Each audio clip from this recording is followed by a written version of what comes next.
Yeehaw. Yeah. Happy New Year, everyone. Happy fucking Woo! New Year. Yeah. Happy New Year, Woo! Greg. Happy New Year, Dorian. Welcome to 2026. Yes, sir. More of the same. It's basically what the conversations have been that I've been having with my friends too. Yep. Like we made it through 2025. It's like, great, okay. For more? Yep. Like, let's Yep. see how it can get worse. Well, I will say this much. During the break, I actually did sort of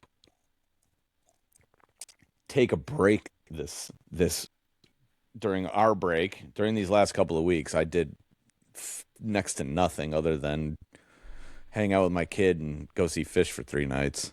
Yeah. So there was plenty of time for me to finally watch Pluribus.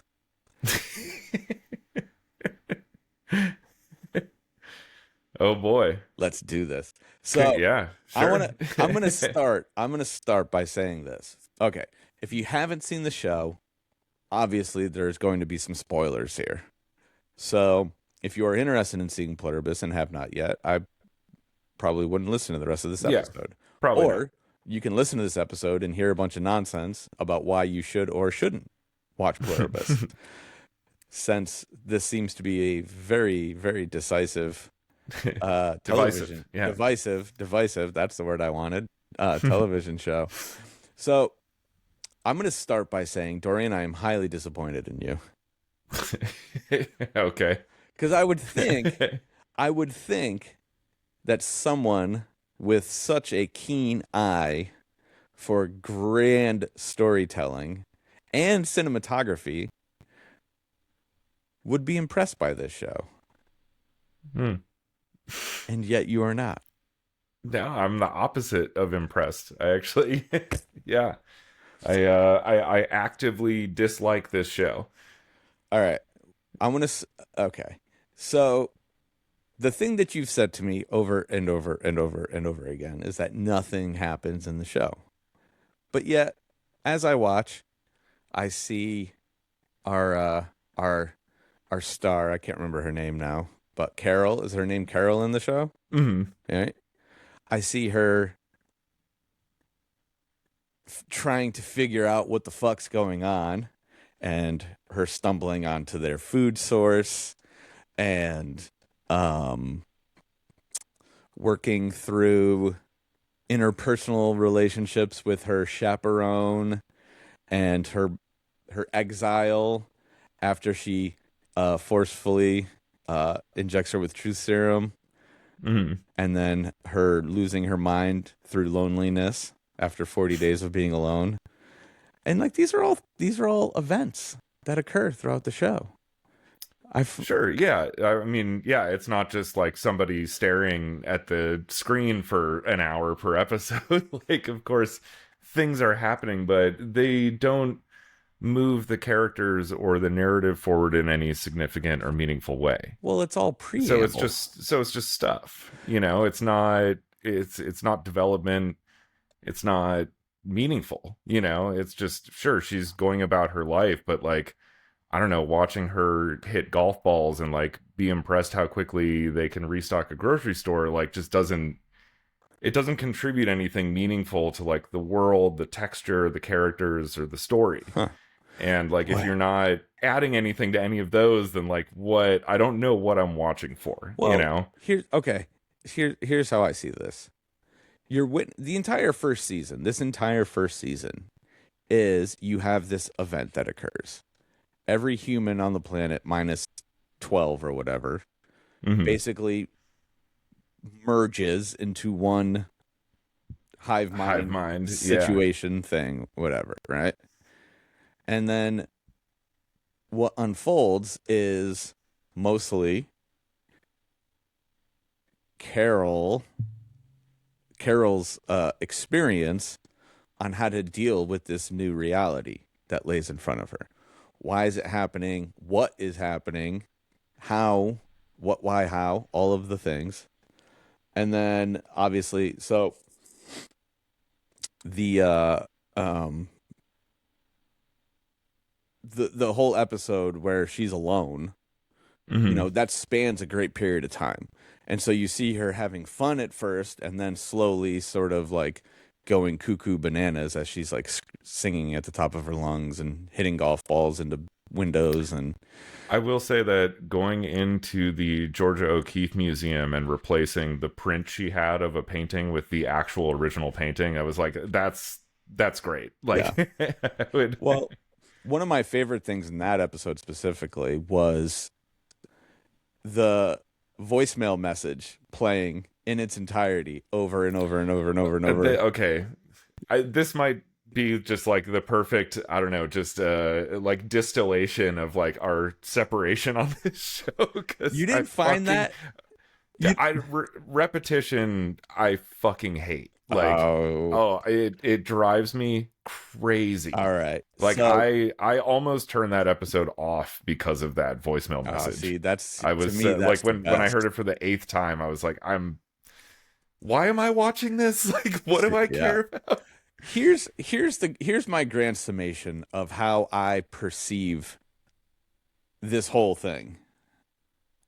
And you're gonna hate me for this, but I if you take a second to really think about it, I bet you can understand where I'm coming from. If Alfred Hitchcock was alive today and was given the artistic freedom to create a show such as this is essentially the show he would create. No, Yeah, of course I you're gonna. disagree. Here's the Hitchcock was much more, he had much more of an interest in keeping the audience actively very engaged, and actually his entire approach to filmmaking was based around the fact that the audience actually had more information than the characters. And that's where all the suspense was derived from. Was like, actually, we knew that the bomb was in the briefcase, the character didn't. sure. That's where all the suspense comes from. So he was actually very much into giving the audience as much information as possible. Okay, that's fair, but I guess the way that I think about it is one, I think about the pacing. Mm-hmm. If you think about the pacing of a Hitchcock movie, they are generally very slow until the last 20 minutes. And they're very uh, uh, uh, but in good Mm-hmm. ways, right? And you get these little seeds of information, however you see fit, right? But also, I also think about the look of the show. There was a lot of these very, very, very grandiose, overblown scenes of like, big landscapes or like the big supermarket, like Mm-hmm. he, like the cinematography went from like so big to like so small very often. And like a Mm-hmm. lot of like the window peering scenes and like little like hyper sharp close-ups of different things. And so I think from like a cinematography or a directing whatever visual perspective, it felt very Hitchcockian. But Mm-hmm. the way that like see the question that I would say is like Hitchcock created for the medium of his time. And now fast forward 50 years later, 60 years later, whatever, however long it's been, like there are no time limits. And what would somebody like Hitchcock do if he was told he had 10 hours to develop, a premise? Mm-hmm. And not to finish a premise, but to just develop it. Because we all know that this show is going to be X amount of seasons, 3, 4, 5, right? Mm-hmm. But and I'll use another modern or current show as sort of a supporting argument for why I see no problems with the way that this show is slowly building. Because what happens all too often to a lot of these breakout shows, they fizzle out at the end because they think they know what they're doing, but they don't exactly know what they're doing. Mm-hmm. And generally speaking, Stranger Things and so many other shows, they lose their way in the on the back third of the show's existence. Mm-hmm. But I think Vince is pacing himself in a way where if we do this slowly and we do this the right way, we can actually finish this show the right way. And so I think you're seeing a show that's being paced deliberately so that way it doesn't suck when it comes to the end. Right. So it sucks at the start. Well, I, I don't think it sucks. I think it's Yeah. brilliant, but I'm just saying that I don't disagree with the pacing Hmm. of it. I I find guess. it amusing and also entertaining to see something so just like so not in a hurry to get where it needs to go. Yeah. Yeah, I don't. To me, like, I don't have the same level of like trust or reverence for Vince Gilligan that you do. Having not been a fan of Better Call Saul, things like that. It's like, so I don't go into his stuff assuming that I'm not being led astray, Eh, because I feel that I have been in the past. So for me personally, like, I need a lot more from a first season to get me invested and like I'm gonna watch 30 more hours of this, because like that is an insane amount of time to commit to a story that you don't like, fair. so if I don't like, I've committed 10 hours to this, or 9 hours. It's been 9 episodes, and Mm-hmm. they're 45 minutes, so let's call it 7.5. Yeah, it's not too bad. Even so, that is an enormous amount of time that I've invested in attempting to get into this story, and it just hasn't really happened yet. So there's things about it that I like, but overall it's not nearly interesting enough for me to want to continue down this path with, Well, and continue to invest time into. I can't wait for season 2 to come out. It'll be a couple of years. It might be. I don't Yeah. know. This show they might be able to knock this show out pretty quickly. There's not a bunch of special effects or anything going on. I mean, uh there's a lot of like pretty big budget stuff happening on the show. I mean, a lot of like multiple locations. Like, they've traveled all over the fucking world. I yeah. think they might have hit every continent on this one.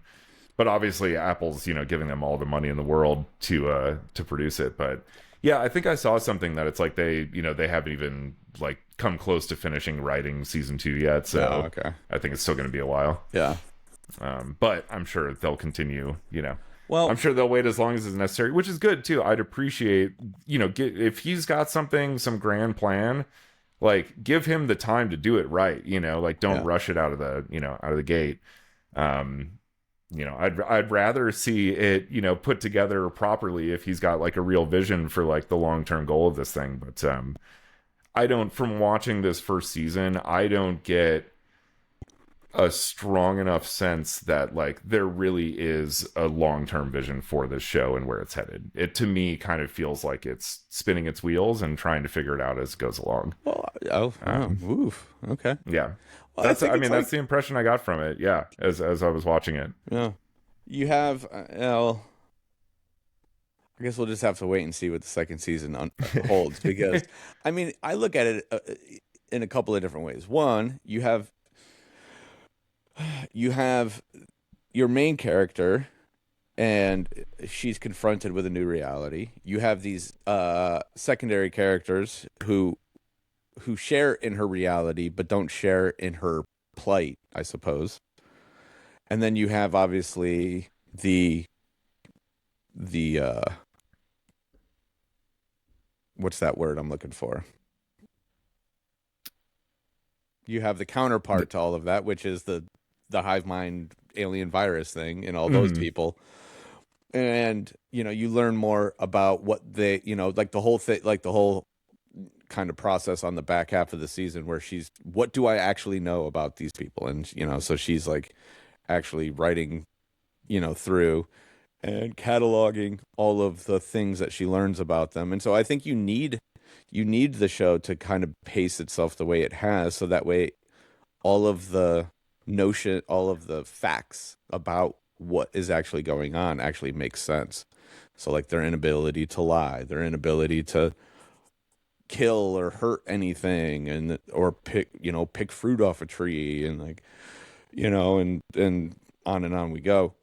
Um, like all of the like each of those facts I'm mean something in the grand scheme of I guess the story, and they can't just be forced in, Mm-hmm. ad hoc. So it's like, I don't know.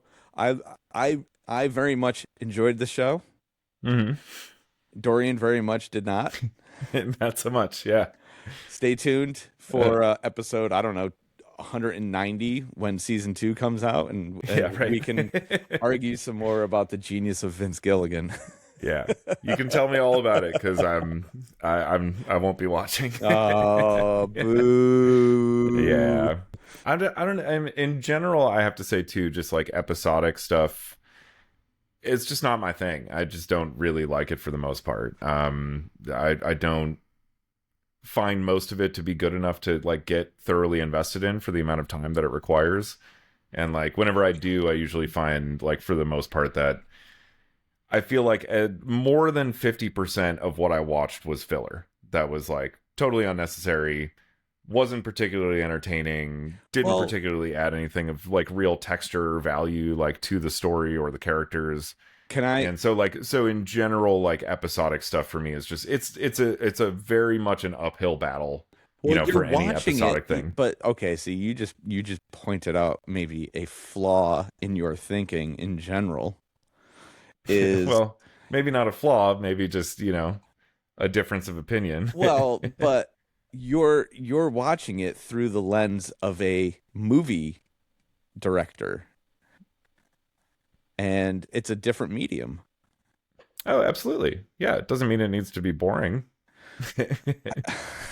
Because I've seen shows that have done it, even Vince's. I think Breaking Bad does a great job of balancing all of those different elements into something that manages to Okay, let me ask you a weave question though. itself throughout the course of the series into things that constantly How develop and improve. when did you start watching Breaking Bad? Um, Did you watch it from day one? Not from day one, Yeah. but it wasn't that far into it.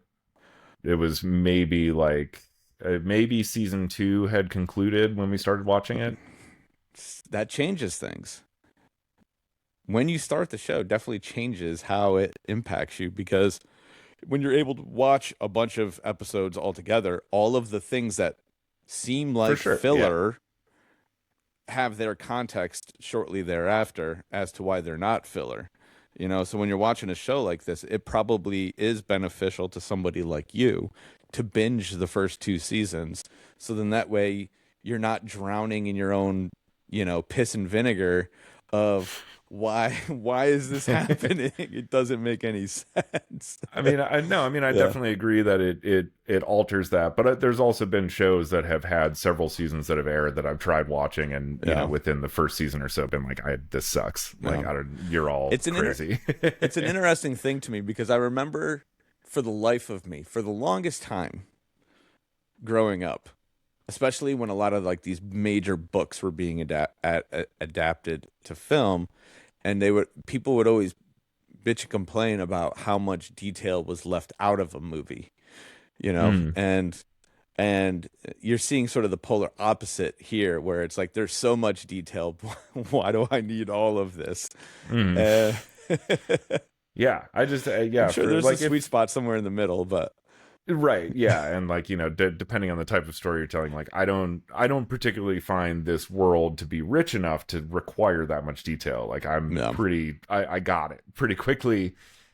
Things like that. I will say the hilarious thing about Pluribus, and maybe this is the genius of Vince Gilligan, is that in my dislike of the show, he has forced me to identify completely with the main character of the show, where it's like everybody on Earth is like, this is great, why don't you like it? And I'm like, no, fuck you, you're Yeah. wrong. Well, So I I mean, that's the completely whole point of understand. the fucking So show, is my like, dislike of the show very much aligns me with Carol's way of thinking. yeah. So there And is that. it's funny, because usually I'm that guy, but in this Mm, instance I'm not. mm. Yeah, no, because I've talked to several other people too. They're like, oh, you don't like Pluribus? And I'm like, no. And then it's funny because then I'll ask them, I'm like, what do you like about it? And they're like, I don't know. It's on. I'm like, okay, great. See. I We've mean, we've gotten to the point where we are now the dogs with the TV on in the background, so we don't feel no. Well, see, lonely. that's the thing Yeah. though, is I don't ever watch TV. I've gone out of my way to watch this show. I don't watch Hmm. TV basically at all anymore. And I went out of my way to watch this show because I heard that like the season premiere was like being heralded as like one of the greatest like series premieres ever, and that it was so out of the box that it was worth making an effort on. And Mm, I thought that I thought that it well, I thought that that was all blown out of proportion, but I was very intrigued by the show, and I've actually liked the mm. show more as it's gone on. I like the season premiere is just like, oh, crazy alien virus invasion. Okay, Right, great, yeah. whatever. But as the show's played out, I'm so intrigued by it because of how different it is, but also because of like how it's it's the antithesis to like all other media that's being produced right now. And it's like it's in a weird way, it is like TV's version of punk rock. It's so different and so anti everything else that's being put out in front of us right now. That's so fast and so flash bang boom and so instant gratification. And this thing is just like, fuck no. You actually have to pay attention, and you're going to sit here and you're going to fucking deal with the fact that this thing moves at a snail's pace.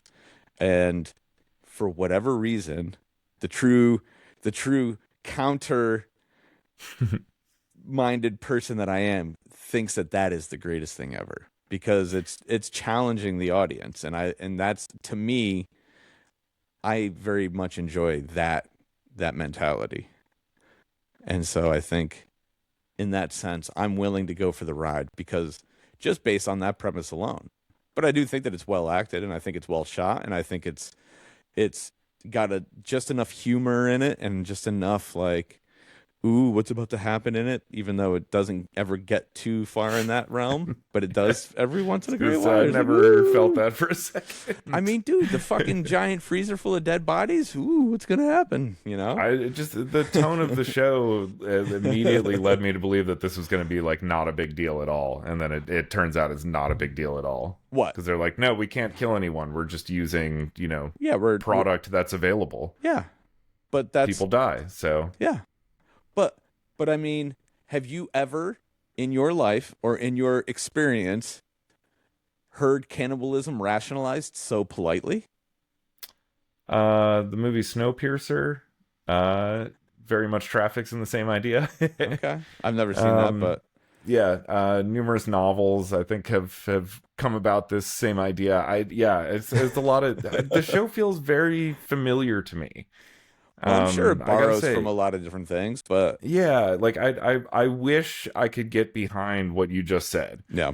because I wish it was a challenging show. I just yeah, I don't know. Challenging isn't isn't the word for Well, um what if I mail you a 3 month prescription of Ritalin or something, and maybe you can calm down a little bit and you can settle.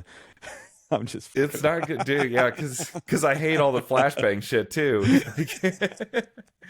Like also on Apple TV, we watched. I've several friends have like raved to me about F1, I don't even know um, what that is. the Brad Pitt movie about Uh, Formula One racing that just came out. It was another. It was an Apple production, but it was yeah. it was a summer movie, and there were a lot of people who were like, look, it feels like a summer blockbuster movie again, and we just don't get that a lot anymore. And I was We like, don't? okay, if that's Isn't every if movie a summer blockbuster? yeah, but they don't. But they all feel cheap and Yeah. kind of like Okay. trivial as a result. Like I they see. were like, this one actually feels like that sense you used to get when it was like this is like spectacle Like filmmaking. Independence That Day and all that bullshit. totally Yeah. yeah. Like everybody on Earth is going to go watch this movie. Well, It that's will just never be gonna happen. right, Yeah. except while Avatar is doing it again. I mean, I'm not gonna go watch Avatar. No, but How many people has it broken a bunch of records? it's already broken $1 billion at the box office. Hmm. It's like James Cameron and Taylor Swift are the only two that can bring people into movie theaters anymore.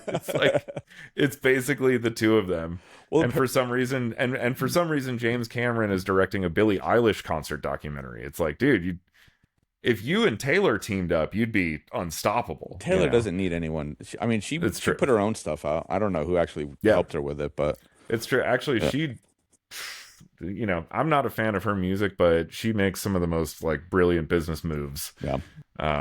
Consistently, like mad respect for her, but especially with her tour movie. Yeah. That was like a huge deal, like really cool thing that she did, that she just bypassed all the studios because they all told her like, no, we've got other stuff we're releasing, we can get it out later. And then her and her team were like, no, it has to come out like now. Like the tour just ended, everyone's still talking about it. If we wait a year, all the buzz is dead. Like, what the fuck are we doing? Put it out now. And they were all like, no. So she went straight to the movie theaters. She went straight to AMC and said like, hey, you're probably tired of getting fucked by the studios because they take most of the ticket sales. And it was like, hey, what if we just came straight to you and you were the distributor for this film, like the movie theaters, and then you got to keep all the ticket sales, or we'd split it in a way more egalitarian fashion than the studios are offering.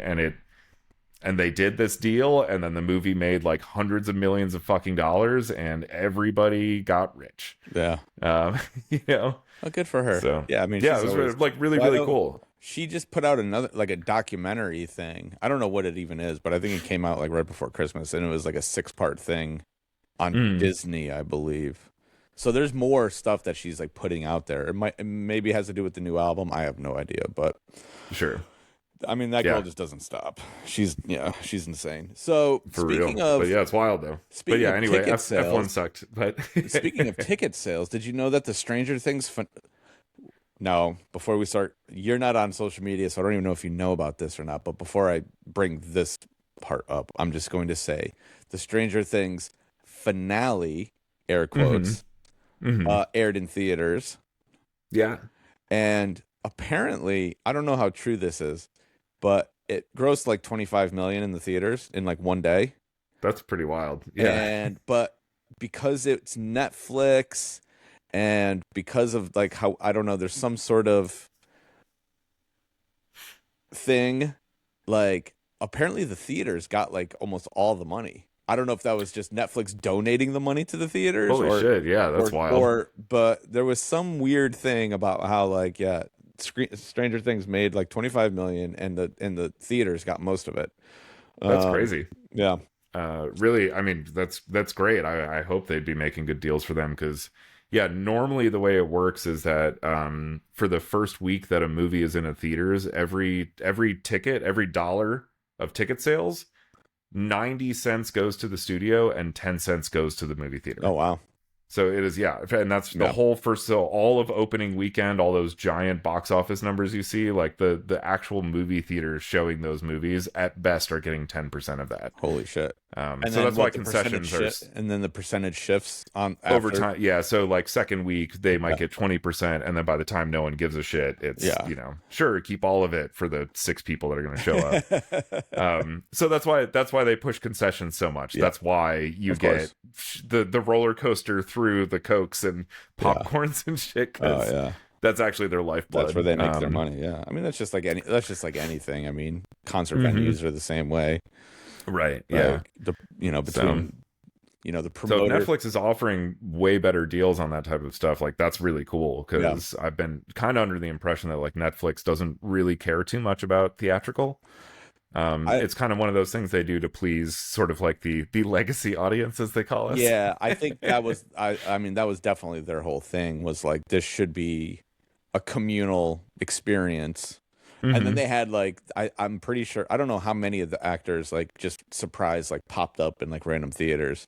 Oh, that's cool. I saw the video of Gelman, right? Is that his name? Brad Gelman? Oh yeah, Murray, or right? I think is his name in Stranger Things. I can't remember.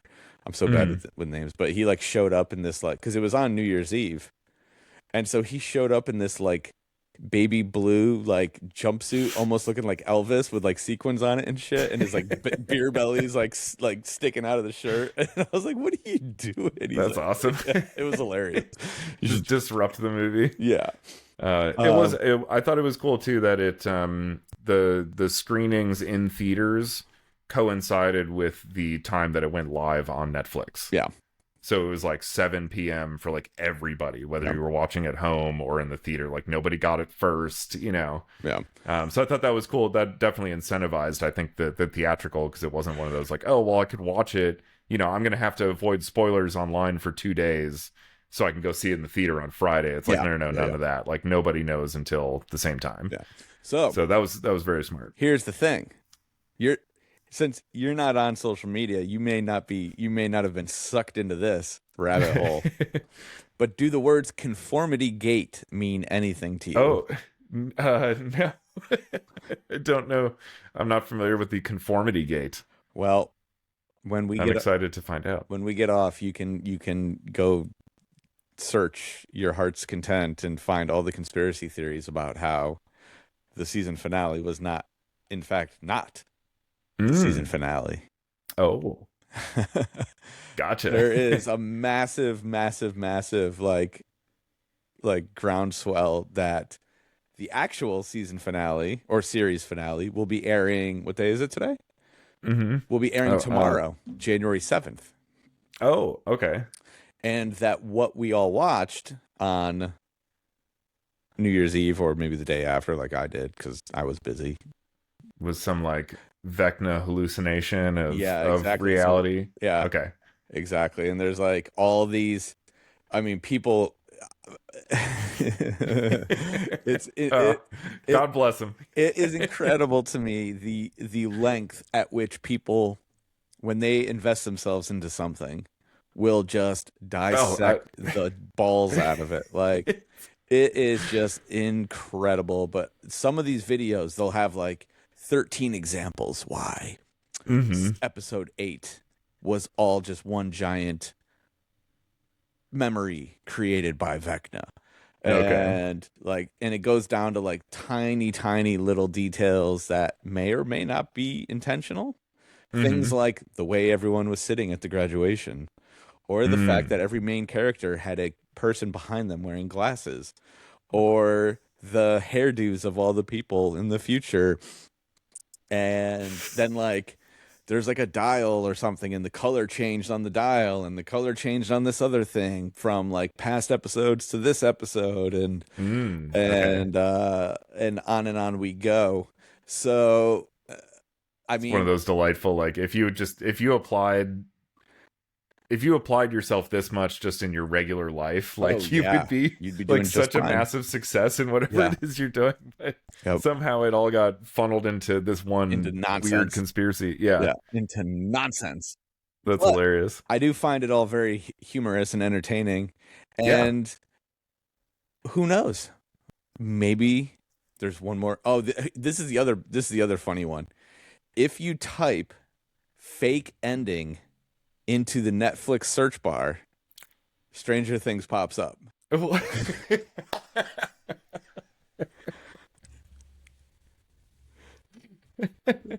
Yeah.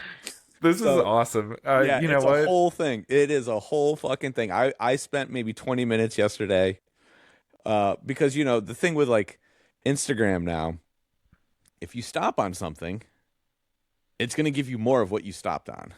Oh, So okay, I sure. stopped on one thing for Conformity Gate, and then bombs away, baby. We were off to the races, and I like all these nerds and all these people being like, "There's gonna be another episode. Blah, blah, blah, blah, blah, Yeah. blah. This is why. Blah, blah, blah, blah, blah. The Duffer Brothers are trolling everyone, and this and that, and it's hilarious." Oh Um, man. I wonder what they're gonna say tomorrow when the episode doesn't happen. well, that's the thing, It's gonna right? be one of those. So This is gonna be like the Rapture. It's like, no, one, no, we read it wrong. It's actually, 2027 because we didn't factor in the leap year. So yeah, there's all sorts of stuff, and yeah, there's gonna be a lot of sad nerds tomorrow if this episode doesn't come out.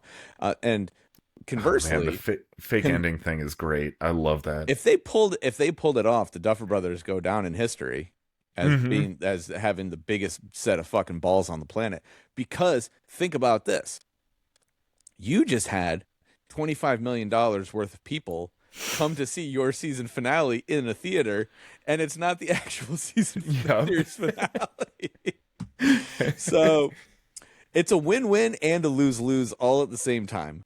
Hmm. And I'm here for it one way or the other. Dude, So I mean, honestly, if that proves to be real and like there's this other episode tomorrow, I might actually watch this season. Like I was not, I kind of lost interest a while ago. yeah. So I haven't watched any of the newer ones. And if they did something like this, though, I don't know. Sometimes I like a gimmick, and that's kind of cool. Oh yeah. Yeah. I mean, I'll tell you right now, this season felt like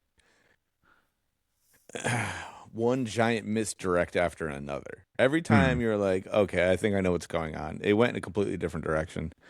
And there's a lot of goofiness and a lot of like we talked, like I brought up earlier, like, okay, we lost steam. We gotta like, Hmm. we're reaching now to try to figure out how to fucking finish this show. Right. And so all of that could be fixed by some crazy left turn surprise episode of just chaos. Because like the finale itself, like half of it was a 2 hour long episode. Half Hmm. of the episode is the actual like resolution to the whole upside down thing. Okay. And then the second half of the episode is the longest prologue you've ever seen in your life. It's 45 minutes of them in the future. And like Oh. what happened to this person, what happened to that, so there's like substantial closure on every character in one way or another. Hmm. And then there's this sort of they kind of went Sopranos on the fate of 11. Okay. It's very did she die? Did she not die? Up. They went Sopranos on it. They might as well have gone black. Hmm. Sure. You don't Yeah. know. You don't actually know what happens. Don't So stop yeah, exactly. If they believing. started playing that song, because it's all time correct music. So don't stop. Hmm. That song came out in the '70s, so they very well that if they had done that, that would have been the biggest set of brass balls on the fucking planet. Right. That would have been fucking epic. Yeah. But yeah. So big week in TV. Hmm.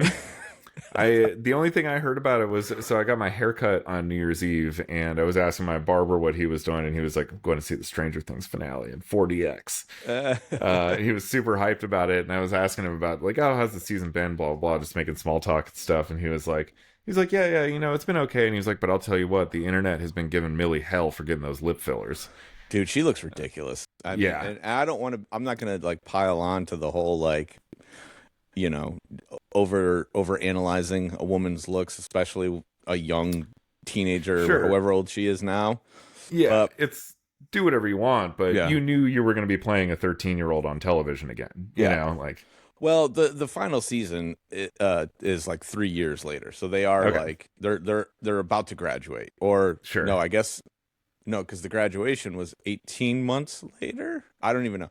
There's multiple timelines and there's multiple things happening, but either way, um, there were some odd choices made there as far Hmm. as her presentation and so on. We'll leave it at that. Yeah, I don't want to piss gotcha. anybody off by talking down on this poor young girl. Yeah, I will say though, she has grown up into quite the uh what's the what's the right way to say this?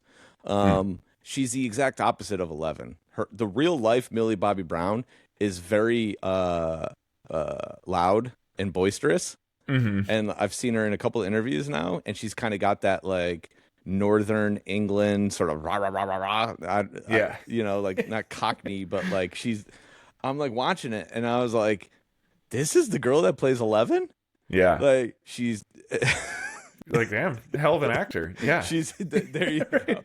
You are a fantastic actress, Millie Yep. Bobby Brown, I because for you remember. to conceal that mouth in the way you speak in such Right. subdued ways on that show is very impressive. Hmm. Yeah, I had a friend who, when There Will Be Blood came out, I had a friend who didn't think Daniel Day Lewis was that great in it. And then we were watching the Academy Awards together, and when he came up to accept his award, and my friend heard him actually just speak as like a normal person for the first time, he's like, "I was completely wrong. This guy deserves every award." Yeah. It's like you just the disparity between who this person actually is and what they were Yeah. playing is, when you see it like that live, that large, it's really staggering sometimes. Yeah. Yeah, But yeah. she has grown into quite the exuberant young Mm. lady. Sweet. Well, yeah. I mean, Oh she's having a good run at it. So yeah, take yeah, advantage. Enjoy it. yeah. Um, go ahead. Yeah. Oh no. Well, how was your New Year's? Did you guys do anything for New Year's or just My New hanging Year's out? was incredible. It was Nice. exhausting. Yeah. So Well, I yeah, I know what you were up to. Yeah. I read a stat. Uh, you know, when I go to these affairs, i.e., fish at the garden, generally speaking, I am under the influence of certain things that will manipulate time in interesting ways. Mm. And so some nights, an hour can feel like a minute, and then in other moments, a minute can feel like a lifetime.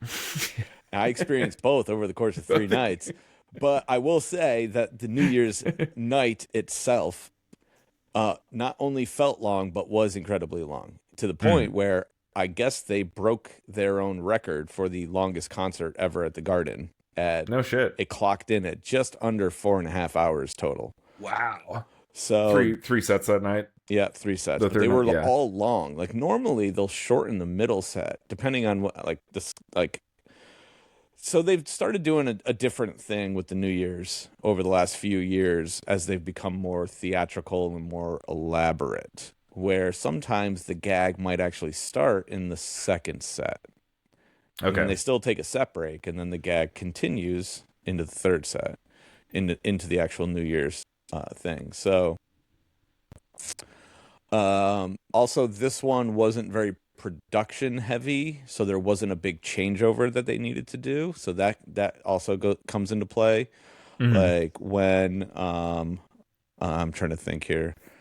Uh, when like when I saw Gamehenge, I mean that was just it was everything was happening and it was so over the top and the giant Yeah. rhombus and this thing and there's all all sorts of things happening. But this one was very straightforward from a production standpoint. The only production element to speak of was a giant milk carton on an automated system that was Okay. literally pouring fake milk all over the stage. Nice. And then Like exactly. really I leaning mean, into the Vermont thing. Yeah. well, so here's the thing. Okay. So Fish is the greatest band in the world purely because nothing they do is A to B. There's always multiple roads to be traveled in everything that they do. Hmm. One person's night could be the greatest night ever. The next person's night could be the worst night ever. A jam can feel transcendent to some and boring to others. And that's sort of the beauty of it all, right? It's this wide open, abstract experience. Now, on New Year's, generally speaking, it is a very sort of obvious what their intentions are for whatever it is that they're trying to do. So, in years past, they've made it rain on stage during a song called Petrichor, which has the actual word petrichor means something. It's some type of rainfall or something. I can't remember. Mm. Or it has some sort of water illusions. I don't remember what the word itself means, but they used like these little like pellets and it was like little soft foam pellets and it was raining all over the stage and they had these like choreographed dancers with umbrellas and it was this whole thing. It's very to the point, right? One year they did the meat stick, but internationally. So whereas like the meat stick originated in Japan, they opened it up to multiple countries, and they had different performers singing the meat stick Oh, in nice. different languages. And Oh, that's funny. they did the Gamehenge saga a few years ago, and that's I mean that is what it even though it's completely out of this world, it's obvious that okay, this is Gamehenge. Yeah. Um, One year they did sort of like this split personality thing where leading into New Year's, it was Mercury, which is a song that basically utilizes the word Mercury in every sense that it can be used in. So the planet, Okay. the element, um, the Uh, whatever. There was like yeah. four or five different. Mercurial would be sort of Yeah, there's also a four or five descriptive different adjective. Yeah. references for Mercury like that can be Hmm. used, and so they did this whole The god. Yeah, I very guess. like they did this very sort of theatrical high art, so to speak, performance of Mercury that then transitioned into a song called Santos that was where the chorus is "This is what space smells like," and they just had random chaos like inflatables falling onto the stage of different things that space could smell like. So like slices of pizza and hot dogs and lollipops and all sorts of just it was just chaos, right? Yeah. So that was sort of like a schizophrenic, but each Real one, quick, I have to mention Hannah actually has a perfume called Space that was designed with actual astronauts oh wow, to capture what astronauts say it smells like in space. interesting. Does So it yeah, smell so we good? it's divisive. Okay. It's a weird smell, Yeah. but it's very distinct also, and it's kind of one of those like I feel for me personally, it seems more like this was probably what like a spaceship smells like, Yeah. or like a space suit or like recycled air, kind of, in a sense, Okay. things like that. Obviously, you're Yeah. not gonna, you can't breathe in space, so there's no way to smell space, I guess. Yeah. But yeah, this is apparently astronauts say this is kind of like what just being in space generally smells like. Okay. So yeah, it's odd. So I like yes. Fish's approach better. It sounds way more appealing. Yeah. Well, it was very goofy, tongue in cheek. But generally speaking, the New Year's performances are pretty, even going back to the old days where it was the time machine or there was one year where fucking oh, they did Seven Below and it snowed and they had these giant snow walker things and it was this sort of, Hmm. but it's always pretty on the nose, nothing too, you don't have to think too hard about what's going on. Yeah. This year felt a little different Hmm. because it started during the second set with a song called It's Ice. And just randomly, towards the end of the song, a milkman came out ringing a bell. He was all dressed up in white, right? Like think like old-timey milkman, right? Yeah. So you're like, okay, things are happening. Like it's ice. We have a milkman on stage, so the obvious thing is going to be Harry Hood probably. Sure. And Yeah. and then the second song was Cream by Prince, the cover. So it's ice cream, right? Okay. But the it got sort of wacky. So that was the end of the second set. And then the third set started with a few more milkmen. And then all of these milk cartons descended onto the stage and they started doing Harry Hood. And Hmm. they did this like straight up, like the milk cartons fell down and it was these performers all in white. And they did this really elaborate ballet, essentially, like interpretive ballet dance during Yeah. To Harry Harry Hood, Hood. which was Damn. cool. That's And rad. the fucking giant milk carton is floating around and it's dumping milk onto the stage. It was just like sheen fabric or whatever, but it was like and it Uh-huh. was and so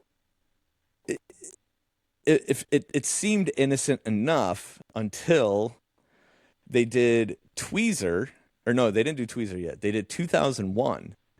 And during 2001, the milkmen started gathering up all the people and they brought out this freezer.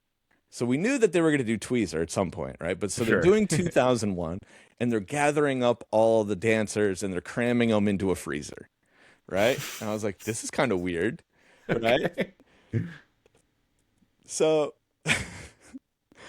then Trey goes over to the drum kit, Fishman gets off the drum kit, and in the middle of 2001, they start doing this countdown initiation, right? So this is how they're going to Hmm. get into the New Year's countdown. Okay. Fishman is about to ride a rocket ship into space, right? So he's got a donut space helmet that he puts on, and Hmm. a bomb pop Oh comes yeah. out of the freezer, right? Red, white, and blue. And then once the New Year's thing happens, and Fishman goes into the freezer. There's a elevated platform that goes up and down. So the performers are going down, the ice creams are popping up. There's this whole thing. So when Fishman goes down, he's got the space helmet on. When the bomb pop goes off for liftoff, it's Fishman riding the rocket ship like a cowboy, but it's a mannequin Fishman, right? With a Okay. cowboy hat. And Uh-huh. it's like, okay, there's a lot of It's like Doctor weird, Strangelove style. Yeah. yeah, but there's a lot of like weird, the whole thing is basically a giant allegory for what's going on politically right now with like ICE and but Okay. this was like kind of like where it like the payoff kind of happened. So after Fishman rides the rocket ship, like if he's like almost like he's like Elon Musk or something, right? Like he's the cowboy, he's going to take us all into space, you know? Hmm. And then once Tweezer starts, for each verse of Tweezer, a different international group pops out of the freezer. And then the milkmen are chasing all of these foreigners around on stage while they're singing Tweezer in their respective languages. And the Okay. Mexicans got the biggest pop of the night, let me tell you, That's incredible actually. right? But it gets better. So, to sort of misdirect or make it not so obvious what their intentions are, not Hmm. only they happen to be the international dancers from the Meat Stick show 10 years ago or however long ago it's been now, right? Mm. So they were a callback to a prior New Year's gag. Sure. From there, other callbacks started popping out of the freezer. And one year they did they've done it twice now, maybe. I got to go back and look at this stuff because my memory's so foggy. But Tom Hanks has been potentially a part, two different Tom Hanks characters. Maybe one of them Heard was about cast, this. one of them was Castaway, which was like the Wilson thing, right? Right. And then Yeah. there might have been another one where it was either Tom Hanks himself or another character that Tom Hanks played. But Okay. during the Uncle Ebenezer line in Tweezer, Forrest Gump with a Bubba Gump hat comes out, but it's a red hat, so he looks like a MAGA guy. Uh-huh. So it's like old Forrest Gump comes out, and like everyone boos him and like jams him back into the freezer. And then from there, more characters from New Year's past start popping out of the freezer. So like a lizard and a sloth from Gamehenge, the petrichor dancer with the umbrella, a hot dog popped out from the original like New Year's Old school. 94 Yeah. because everyone thought there was a rumor that they were bringing the hot dog back because it apparently periodically they take the hot dog down at the Rock and Mm. Roll Hall of Fame to like clean Uh, it and stuff. They have to like take it down to clean it. sure. And so they just happened to take it down right around New Year's. And so everyone thought that the hot dog was coming back, but instead they just had a dancer dressed up in a hot dog outfit. And then there was like the clones, there was like the Trey clone, and like so basically almost every New Year's past was accounted for in one way or another. Wow. And they had all these different callbacks popping out of the freezer until eventually the milkmen finally got them all back into the freezer. And then that was sort of the end of the gag, except on the side of the milk carton, you remember how when we were kids, they Missing used persons. Yeah. missing persons? So this was sort of the coup de grace of the whole thing. The missing person, so to speak, on the side of this milk carton was Spock's brain. And Hmm. and like here's the thing. They could have picked any song in their library, in their repertoire, whatever. There are much bigger bust outs to behold. Like this song had only not been played for like 6 years. It hasn't been that long since they Oh, played okay. Spock's Brain in like 2019 or something like that. But it's like the whole idea of it was like, whether it's the president or whether it's America or whether it's just everybody, but like they chose a song saying his brain is missing Yeah, on we're top of yeah, all of right. this chaos that's going on around them. Hmm. So, and maybe this is my version of the Stranger Thing nerds, but a lot of other people picked up on it too. So it Sure. wasn't just Yeah. me. No, it It's sounds. like, Yeah. yeah. So, and Fish is not known for their political satire or their social commentary almost in any regard. So this Yeah. was sort of them dipping a toe in a very, very, very like nice way of being like, it's crazy what's going on out there right now. Yeah. And Yeah. Yeah. Bringing like the milkmen out to the song "It's Ice," yeah, and then having them chase a bunch of like international concerns around the stage. It's like yeah, I think you're. Yeah. I think yeah, you're onto something. yeah, exactly. So I read somebody that I follow put it perfectly because there are different variations of Fish New Year's themes. There's the elaborate, there is the theatrical, there is the chaotic. And Hmm. this was the perfect like version of kind of all of them, Marriage. Yeah. but really at the end of the day, it was just chaos for like 45 minutes. Damn. Because you had like a 20-minute long Harry Hood. And the cool part about this gag specifically was that because it didn't really involve the band at all, They could play. they could just play. And Cool. there wasn't this like queuing of like specific songs and sections and moments. The ballet thing was like interpretive dance, so they were all just kind of doing their thing while Fish is just jamming out this insane Harry Hood. And Cool. then 2001 is just a funk groove where everyone's just kind of being chased around on stage. And then Tweezer was like the only real like choreography was like the right dancers popping out and singing their international verse of Tweezer. And then Hmm. from there, it was just people just jumping out on stage and running around during like crazy people during the Tweezer jam. So Yeah. like the band was able to play like the band, which doesn't always happen. And they were able to tell this cool story, and they were also able to, which they haven't done a lot of, they were able to kind of give that moment to some of their most beloved songs. Like besides Gamehenge, more often than not, the New Year's, and they did one like 10, 12 years ago where they rode out on like their old tour bus, so to speak. It was like an old school bus, and they played on top of it. And they Hmm. played like an early Fish set, like hockey stick microphone stand and everything. So like that was another Nice. time where like the old catalog kind of got its love during the New Year's. But more often than not, the New Year's gag is kind of built around newer material. Hmm.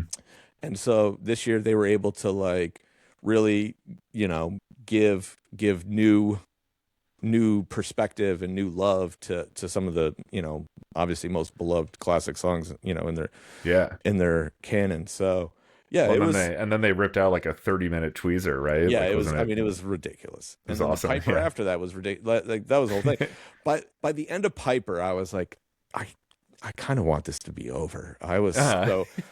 so exhausted and just so like experiencing all of that because this one was so sort of just like all over the place and like just people running around on stage and you're just like what the fuck is going on up there?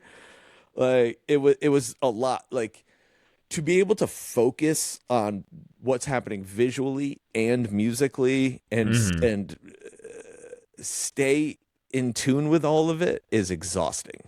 The physical exhaustion is the physical exhaustion. Standing there for 5 hours Sure. straight, whatever, 6 hours straight, whatever it ends up being, is one thing. But like really trying to like ignore all the chaos around you of just the audience, because like I was in the GA pit, so it's just that's its own madness. And then like really just trying to like harness and focus all of my energy to what's going on stage. It was so draining. And then by the end of it, I was just like, thank God this is over. Like, I love this band so much, but Jesus Christ, that was too Yeah. much. I know the feeling. Yeah. Yeah. So Oh, that's awesome though. That sounds fucking epic. yeah, it was a Yeah. nutty evening for sure. Cool. Yeah. Yeah. So Well. I think, for those guys, they've always been such an anomaly in the music industry, right? Since day one. The Hmm. way that they've existed, the way that they've approached touring, Everything. Yeah. the way that they've approached the business, you know, everything that they do is so unique to them. And these New Year's things, I mean, the fact that this isn't like the most widely publicized concert event of the year every year blows my mind, because now that they're Hmm. starting to get more attention in a more mainstream sort of way, it still just goes overlooked. And Yeah. like, to me, that's what makes it even more beautiful, is like they don't give a fuck if they get their flowers for any of this. They're doing it for the 20,000 people that are standing in front of them. Hmm. And they keep doing it over and over and over again. And they keep finding new ways to impress the 20,000 people in front of them over and over and over again. And it's Yep. like, Yeah. 40 plus years in the game. And it's like, they're just like, nah, we're not done yet. We got Yeah, more to they were say. like Yeah. one of my friends. I was telling him, I was like, "This has got to be like close to their 20th year playing New Year's at Madison Square Garden." And they were like, "Are you fucking kidding me?" Like, Yeah. I didn't realize that like Fish was the Madison Square Garden New Year's show, basically like Yeah. every year. I was like, "Yeah, for like a long time." Yeah. It's Yeah, nuts. it's a major thing. Yep. Yeah, it's cool. So, yeah. So Well, thanks, shit. Fish. Thanks, boys, for putting on very, very, very. I mean, and here's the thing, musically, they're better now than they have been probably since a year started with a one. So this year has been like a breakout, standout year musically, from start to finish. And I was listening to some of the New Year's run shows, just like the little bits here and there, but everything sounded phenomenal. yeah, Yeah. so they must be on peptides or something. I don't know, man, but Yeah. they're fucking. They found those longevity peptides and they're like, all Yeah. right, we're 40 years old again. Let's go. Yep. Yeah. Hey, they've earned it. Yeah.